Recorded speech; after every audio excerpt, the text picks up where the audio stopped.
cómo ayuda la bioneuroemoción al tratamiento de los problemas de la salud física, mental? Que la persona se vuelve consciente de lo que le pasa de manera interna. O Ok. sea, pongo la persona bien y me dice, me siento así, me pasa esto desde tanto tiempo. Y entonces, con ciertas preguntas que vamos haciendo, vamos localizando el momento del estrés. Ok. Vamos haciendo también consciente a la persona de cómo se estresa, Ok. de cómo llega a ese dolor, a ese síntoma o a esa falla y qué es lo que simboliza de manera emocional. Una vez que hacemos esas preguntas, la persona empieza a entrar en conciencia de lo que le está sucediendo. Cuando entra en conciencia es cuando hay un punto de reflexión en donde encuentra la solución. O sea, el terapeuta jamás le va a decir, tú tienes que hacer esto, porque eso es lo más fácil. Muchas veces el ser humano tiende a lo más fácil, dime 3 cosas que tenga que hacer para que se me quite esto. Y prefieren hacer eso a echarse un clavado dentro de sí mismos y hacer esa autoexploración que les genera autoconocimiento. Entonces, lo que hacemos es generar esa conciencia para que la misma persona asuma la responsabilidad de su vida, haga el cambio o la toma de decisión y se convierta no en un paciente, ¿no? O sea, de esta parte pasiva de tú dime qué hago, sino en una parte activa en donde toma responsabilidad y acción para mejorarse a sí mismo. A ver, entonces, ¿cómo se puede integrar la bioneuroemoción con con la medicina convencional? Sí, sí, claro que se puede integrar, ¿no? O sea, todo suma. Se puede integrar. El problema luego de la medicina convencional es que todo lo que no sea la parte establecida, ¿no? La parte de farmacológica, digamos, o el canon que indica toda la literatura médica, entonces todo eso queda como medicina alternativa, ¿no? Y queda, digamos, como pseudo ciencia, ¿no? Y como que no está demostrado porque digamos que no hay un sustento científico de evidencia, ¿no? Que muestren los estudios que eso funciona. Sí hay evidencia, pero no hay evidencia en realidad en tantos estudios que se hacen en cantidad ni en número de personas para demostrarlo. Pero la persona que lo experimenta sabe que funciona. Ok, yo pensaba que necesariamente este tema de la bioneuroemoción iba conectado con la medicina, pero no, entonces quitan la medicina. Sí, claro, ¿no? Ok. Pero en realidad es algo integral, porque lo que se necesita es que la persona tenga conciencia de qué le pasa. Para que podamos cambiar algo, necesitamos saber qué pasa y cómo sucede. Oye, ¿cuánto tiempo suele tomar ver resultados en un tratamiento con, con la bioneuroemoción, perdón? Pues mira, hay varios factores que intervienen aquí, ¿no? El principio es que la persona vaya por voluntad, ¿no? O sea, que no llegue de porque me dijeron, pero yo no lo creo, ¿no? Ah, ok. Entonces, que vaya por voluntad. Hay un mínimo de sesiones, ¿no? Que son alrededor de unas 12, entre 12 y 20, ¿no? Sesiones. Uh-huh. Para que entiendan, ¿no? Porque muchas veces van por un solo síntoma y por supuesto que puede ser muchísimo menos sesiones, ¿no? En 2 o 3. Pero normalmente no van síntomas aislados. En realidad hay, a veces me pasa esto, a veces me pasa esto otro y esto otro y esto otro. Entonces necesitamos entender el proceso para que la persona entienda cómo procesa sus emociones y en dónde se atoran.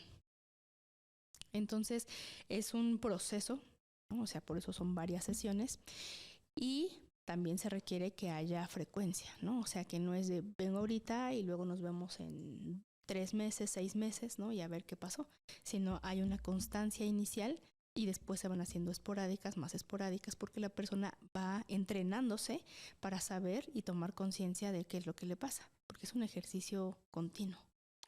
Oye, ¿aplica esta metodología o esta rama de la medicina, no sé cómo llamarlo, por ejemplo, para aquellas personas que están en depresión muy fuerte? Claro, para todos los síntomas y para todas las enfermedades. Yo considero, ¿no? De acuerdo a lo que he visto mucho a través de los años en la consulta, que la depresión es un conflicto que tiene la persona con su propio cuerpo. Y la ansiedad es un conflicto, es una batalla diaria, interna, pero con la mente. Ok. Ajá. Entonces, cuando la persona empieza a entender eso, se empieza a cuestionar de a ver cómo pienso. Vivo acelerado todo el tiempo. Hay mucha gente que ahora, ¿no? Y sobre todo los que vivimos en ciudad, que nos cuesta desacelerarnos en la noche. Estamos con el tren del día de y esto, y esto, y esto, y Apúntame. esto, ¿no? Y en la noche ya tengo problemas para conciliar el sueño porque no me puedo desacelerar. Por ejemplo, en esos casos, ¿qué puede hacer uno? Danos un tip. Danos un tip para aquellas personas que no nos podemos desacelerar, incluyendo a Emily. Ok. Hay dos cosas que muchas veces yo sugiero, ¿no? Una, que tengan una libreta Ok. en donde anotar todo lo que no les gustó del día y lo pendiente, porque es una manera de ponerlo fuera de mi sistema. Lo escribo. No me gustó esto, ni esto, ni esto, ni esto, entonces me desahogo ahí. Entonces ya no queda dentro de mi cuerpo, lo pongo fuera en la libreta. Una vez que escribo eso, después, sea acostada o sentada, cerrar los ojos. Si estoy sentada, poner las plantas bien en el suelo, cerrar los ojos y hacer inspiraciones y expiraciones, respiraciones profundas que son conscientes, ¿no?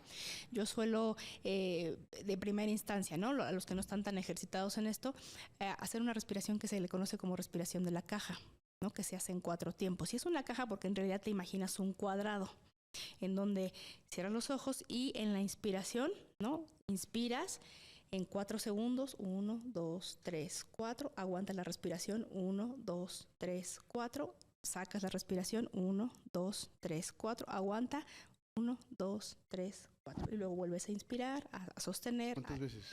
Unas 3 veces. ¿Y eso qué va? Y eso induce un estado de relajación porque como son respiraciones conscientes, el cuerpo se desacelera, se equilibra la frecuencia cardíaca, obviamente la frecuencia respiratoria, y entonces la mente empieza a desacelerarse. A ver, ¿cómo se lleva a cabo entonces una sesión típica en una bioneuroemoción? Una sesión típica dura alrededor de 30 a 45 minutos, ¿no? O Ok. 50, ¿no? Dependiendo de la conciencia de la persona y de el terapeuta. Y bueno, llegan inicialmente manifestando cuál es el síntoma o cuál es la enfermedad, ¿no? A veces son varios síntomas y pedimos que elija uno, el primordial o el peor, ¿no? El dolor de cabeza. Y entonces, con ese dolor de cabeza, no es dejar como en una sesión de terapia convencional, decir, bueno, pues cuéntame, ¿no? O sea, ¿qué sientes? ¿Qué te sucede? No, o sea, son preguntas específicas, ¿no? Cuando te empezó el dolor, ya te revisaste físicamente, pues ya fuiste al médico, está descartada esa parte biológica. ¿Con qué frecuencia te duele? ¿No? Diario. ¿En qué momento del día? Al despertar, durante el día, ¿no? Son preguntas específicas, ¿no? ¿Por qué? Porque esa información al terapeuta le va dando la pauta o el panorama de saber cuáles son los puntos en donde se atora, ¿no? Entonces, y después vamos hacia atrás, ¿no? ¿Desde cuándo? ¿Qué pasó? ¿Qué pasó? Empezó hace un mes. Ok, hace un mes exactamente qué circunstancias estabas atravesando en tu vida. Y entonces empiezan a tomar conciencia. Es que fue cuando me separé. Ok. Y entonces ahí empezamos a encontrar todos los factores de estrés O sea, emocional. como que haces etapas de regresión con la persona. Pero en el interrogatorio. Ok. Primero para que el terapeuta identifique dónde está la falla, ¿no? Ok. Con esas preguntas y al mismo tiempo le vaya dando esa retroalimentación a la persona para que vaya tomando conciencia de cómo funciona y en qué momento empezó y por qué, para que lo pueda cambiar.